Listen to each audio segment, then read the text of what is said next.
Okay. When we first started the program, Yeah. there was no little fence there or no trespassing sign. Right.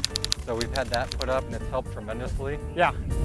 but it's starting to become a problem again. Oh, okay. Yeah, I figured it would be. So.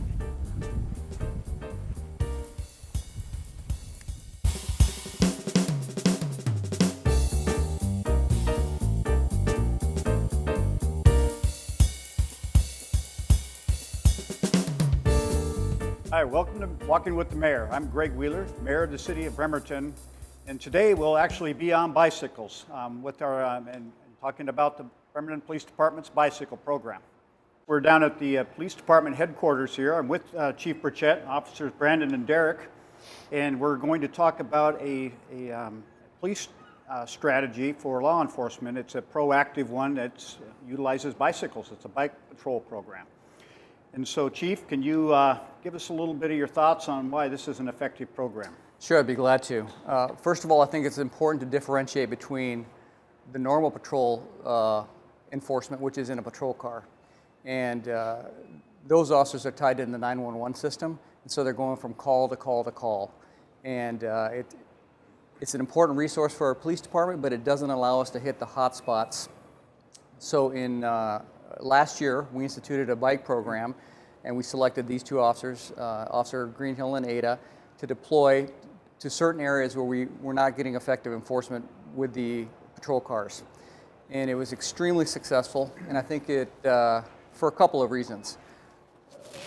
Number one, being on the bicycle allows them to have a greater influence with the community, both suspects and general citizens out in the community, because it kind of removes the barrier of a patrol car. They seem more friendly and approachable, and we've seen that over and over again where the officers develop rapport with people out in the community, whether they're people that are down on their luck or just ordinary citizens, that the person in the patrol car just doesn't have the opportunity to do because they go to the call and then they have to leave. The second great advantage that I've seen is their ability to actually combat crime, not only generate goodwill in the public, but they're quiet, they roll up on things all the time when nobody knows that they're coming, and they can use all their senses. When you're in a patrol car, you know, you're really focused on the road, making sure you drive straight. The officers can see, hear, smell all kinds of things that the person in the patrol car can't. So they are very attuned to the area that they're working. They tend to know the city ins and out, every alley, every nook and cranny in the patrol area that they're assigned to. So it's been a great benefit for us. I just did a box drill, and it's tough. There's some tactics, there's some strategies Officer Greenhill taught me. I believe I completed one and a half circles. It requires 3 circles to pass. Correct. So, and I think once you start getting up above 1.5 circles, I think it takes a lot more practice and a lot more training. But could you explain a little bit about the training that you conduct? So it's a 32 to 40-hour course, depending on what you want to take out. There's additional 8 hours for EMTs if you have additional gear. It's just the requirement for the training. Mm-hmm. There's different cone courses you can do, such as the box drill, where you got to do the circles. There's an offset serpentine, which is pretty much where you're doing the in and out of the cones, and you got to kind of come back like you're doing in the box, and then go back to the cones again. And then there's drills such as going up and down stairs, going up and down curbs. It's real life stuff that we do out on the streets, and we practice avoiding hazards. Mm-hmm. Learning the principles of biking on a bicycle versus in a patrol car, because like the chief says, it's completely different. Oftentimes we have a surprise factor on people, and it's either they're doing something they don't want to be doing, or they're doing something they don't want us to see they're doing. They either run, they fight, or they just have an adverse reaction. So it's part of the training to learn how to deal with that kind of stuff. I gotta tell you, I took the bike out for a spin this week, and I hadn't been on a bike. I believe it's been 30 years since I've been on a bike. Never been on a mountain bike, so I couldn't believe how much ground, and it just reminds me how much ground you can cover on a bike. Absolutely. I went down to Burwell Street, and I wanted to check this out, starting at Callow. And I thought, well, I can power up this. I remember in my memory 30 years ago I could. And as soon as I got on there, I realized, wow, that's I started popping wheelies, and after 2 pedals, I was done. And walked it up, tried to slalom from Wyckoff up to Summit. Took me 10 minutes, and my legs were a little wobbly. I think you've got to be in some type of shape to do this. You know, I mean, is part of it conditioning, or is there a lot to it? It is. It's conditioning. It's skill. There's certain techniques you can use riding a bike, especially going uphill. Officer and ADA, we learn the routes to take. Yes. So if we're going from downtown to the Calo quartered area, our best route is to go over to the college because it's a gradual uphill, and then we'll cut back through like down 11th Street, and we avoided most hills like that. So those are some of the ways we get around without fatiguing ourselves. And there's other techniques such as zigzagging up hills, so you get that short breaks and just stuff like that. So probably a good tactic would have your suspect try to go up that hill, and you to find an easier route to meet him at the top. Honestly, it'd probably just easier to get off the bike and run after him. So. Tell me a little bit about what the start of this shift is going to look like. So, well, our day-to-day operations is usually we'll start downtown. That's just kind of where we like to show our presence. Mm-hmm. It's one of our busiest areas in the city that we work in. Do you have a hotspot map, or do you check any crime trends first before you even get out into the... We do. For people that generally don't do this job, it's good for them. But for us, we actually, in our minds, we don't need the map because we know we deal with it every day. Right. So absolutely. We just go to the areas where we know we've been getting complaints in, areas we've noticeable crime in. So those are the places we check first. We make sure people know we're present, and usually that kind of controls the atmosphere of the day. Yeah. So my bike is outfitted with a water bottle and my jacket. So it's, I don't know, what do we have, 2 pounds? I'm carrying 2 extra pounds. How much are you carrying? Oh, probably, I don't know, what, 30 pounds extra on the bike? Well, I mean, I've got a list of BMCs, RCWs, people we're looking for, water, reflective vests, sharps container, Ticket book. yeah, ticket books, first aid equipment, stuff like that. I mean, and like I put in yours, all the stuff to change your tire and. You know, I think we've covered the basics to get us out onto the road. I think it's time to go. Have a good shift. Thank you.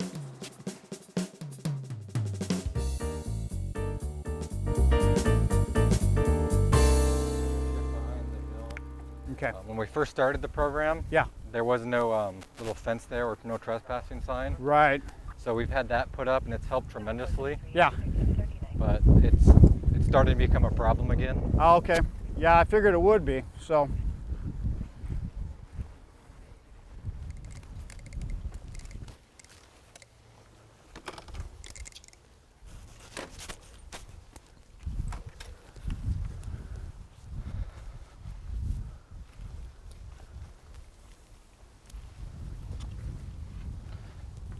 They get down over here.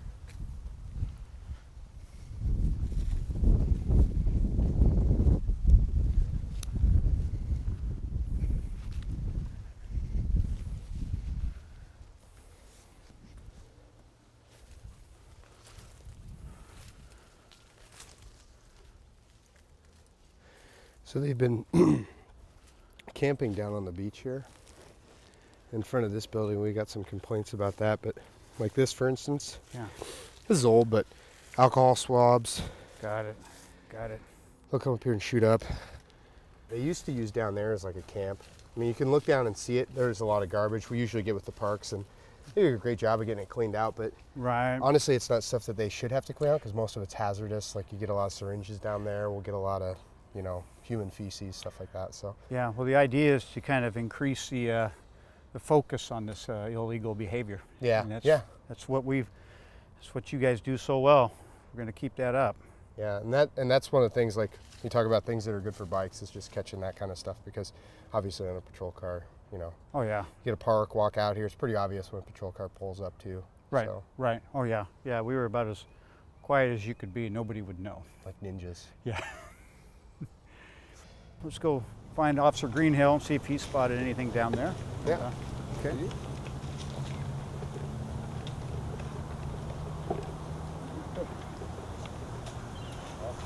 Yeah, looks like. See behind you, Mayor? Like by that tree on the hillside there. Yeah. So you see like all the footprints and stuff. Yep. See how people would hang out there. Right. And you wouldn't driving by a patrol car wouldn't catch that. Oh yeah. So Well. if you get on a bike or get off on foot, that's when you catch stuff. So. Oh yeah. And we were just chatting about pulling up here, being quiet. Yep. You know, I mean, nobody's gonna notice that. Did you check this end of it? Good. Is it? Do you want to check there really quick? Where we got Richie hanging out the other day? We'll go down by the picnic tables, Mayor. Okay. While we're here.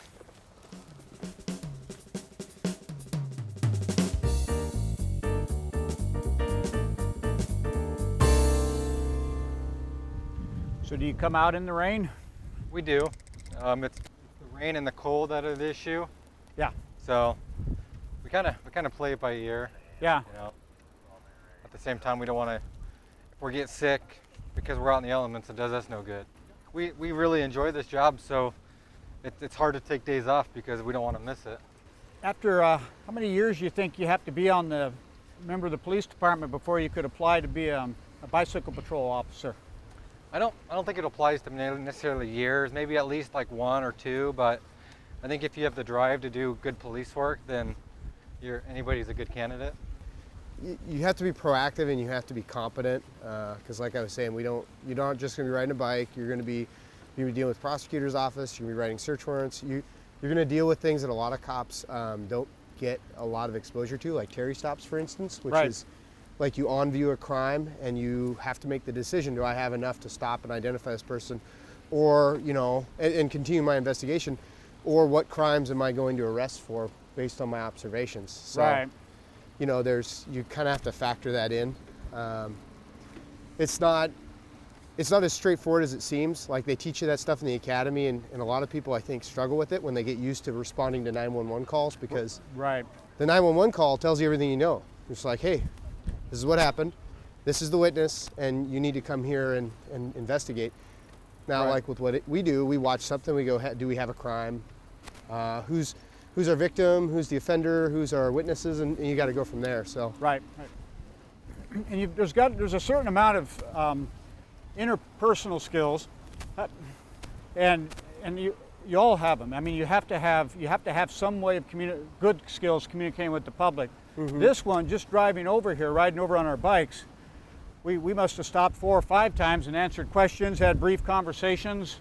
Yep. And it's kind of building relationships, getting a feel for what's going on. Just A lot more waving. yeah, lots of waving. Well, and I mean, you have to be good at kind of talking to people and being polite. But I think the big thing for us is we develop a rapport that Right. you're not going to develop when you just go to calls with someone, because if you're going to calls, you're going to a negative event generally. You're not Right. going to something positive. You're not there to say, hey, I'm so happy to see you guys. Nobody calls 911 for that. Right. Well, some people do, and that's a whole different issue. But what we do is we deal with people on good days, bad days. People are comfortable with this program. We've already had 2 folks report crimes that they're seeing. We investigated one area that we thought there might be some drug use. There wasn't anybody there. Mm-hmm. But you're probably already scanning and you're seeing down there. Yeah, that's a very popular picnic table at the end of the park. Yeah. Unfortunately, and I've had plenty of those type of phone calls because I get tired of them. Yep. They call you a lot for to get down there and respond. But then if it happens like for 3 months straight, then they call me. Yeah. And then they want us to sit down and go, okay, what are we going to do this from a tactical standpoint to start to address this? And you already discussed that too. You discussed it internally. It's good to have it in my radar.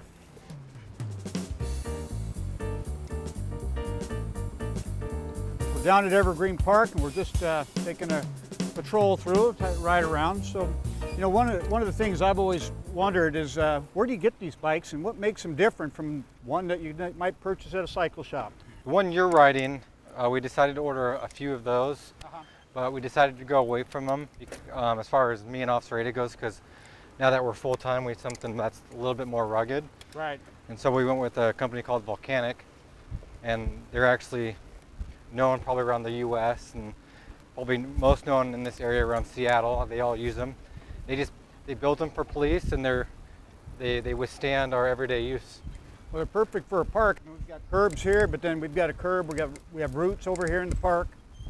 You know, and it's just definitely an excellent off-road type of bicycle. So who does the maintenance? So we do like the general maintenance as far as keeping them clean, lubing things. Yeah. But when there's something in there that we can't fix, we usually send them to like a bicycle shop. If there's an arrest, how do you transport somebody once you've made that arrest? So we'll detain them. Generally, we'll call for a patrol unit to come down and do it for us. If they're able to, we like them to take them to the Kitsap County Jail for us, because Okay. that way it keeps us out on the street. Right. If they're busy and they can't do it, then generally they'll take them to our office and we'll take them in our vehicles. Okay. So ideally, we'd like somebody else to do it just because it keeps us out and it lets us do what we need to do. Right. Every time I've seen both of you, you're always you're a team, and I think it's going to always be that way. But what's the reason for that? One being safety. Two, you're not really in your. Well, I guess it goes with safety. When you're in a car, you have some sort of protection. You got a little bit more time to react, and things are just different. So When you talk about a proactive unit, you're just far more productive in twos. Right. He's doing one thing and I'm doing the other half, so we can get stuff done much faster. Right. And we can develop probable cause a lot faster. We can investigate a lot faster, and we Right. Yeah. we can be less, I guess, strained with certain portions of an investigation that can be hard to do by yourself. So You know, I noticed when we went up by the 9/11 memorial and we were responding to that report, you both immediately split off. yeah, And you were able to cover more ground, and so that was definitely an advantage to having Yes. two of you. yeah, we have techniques for appreciation. Do you? So one's going to looking for hand chase, one's going to signals. try Yeah. to cut them off. Yeah. No, you just kind of know it. Okay. I mean, like for instance, if you're in a car, it's the passenger's going to be running, the driver's going to be trying to get ahead of him in the car. But if we're in a foot pursuit and we're chasing a guy down a street and he's going through this way, and you see an area you can cut off around on the left, it'd probably be on the guy on the left that would cut around him. So Right. whoever's closest. You know, we're seeing an uptick in drug use. Do you carry Narcan? we do. We carry it for the opiate overdoses. Okay. It doesn't work for meth. Okay. So any type of like opiate overdose, Right. we can administer Narcan until aid can get there and take them to the hospital. It's a great tool to have. It's been used and it's actually saved lives from an officer to patient standpoint. Now, what's a typical? You do a park patrol, but tell me about those times when you have to do the whole city. You got to really be ready for that day because it's very tiring. The city of Bremerton is a very hilly city, so It sure is. Sometimes it's better to kind of like leap around the city using the car. So we'll throw the bikes in the car, drive to Right. an area that we've kind of designated as an area to work from, and that usually has to do with hills. Got it. You use the geographic barriers to kind of make your workspace. Right. And when we've finished our, that area, we may throw the bikes on, go to the next area, and so on. And then there are days where we'll do it as a ride because it's just convenient. we don't probably say it enough to them, but our patrol division really supports us, and we function because they help us, and it's nice of them to do what they do for us. So tell me about the A team. The A team, well, that's us. You're in the flesh, so it's you have those guys that ride part time. We call them the B team. They're technically called the auxiliary team just because they're not out here full time, but I really like seeing the friendly rivalry and that type of conversation going on. I know it's great. It's and you're the A team. it's great work. You are. and Yep. Yeah. So appreciate your what you do every day, taking the time out to give me a view of it. I think just our presence down here probably deterred some bad behavior. And it does, and they know we come down here, and that in itself is a deterrent. So the people, the citizens, they know that they're going to see us, and so that alone is like, well, we better not go do it there because we know they're going to be there. And then next thing, that happens, they're going to go somewhere else, and we're going to learn that, and then you kind of shift around, but eventually they're going to get tired of it. Right. So, All right. Well, thank you. oh, it's our pleasure. It's obvious to me, and I think it'll be obvious to the viewers, that the bicycle patrol get to more places than a car ever could. And also there's more interaction, personal interaction with folks out in the neighborhoods. It's a very valuable tool, and it just reinforces my commitment to not only keeping the program going, but expanding it. This is a neighborhood enhancement tool. It's not just crime fighting, it's actually community building. And so it's been a pleasure riding around with the officers, but I'm not done yet. I'll leave you, and we're going to head back out and do some more patrol. So thank you for joining.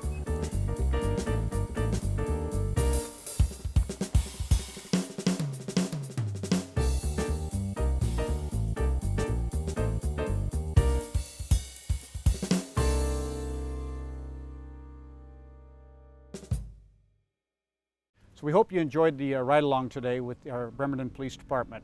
And if you did, the next one's going to be just as interesting. We'll be taking a tour of the fireboat. And to learn more about the police department, please visit their Facebook page. Thank you and have a great day.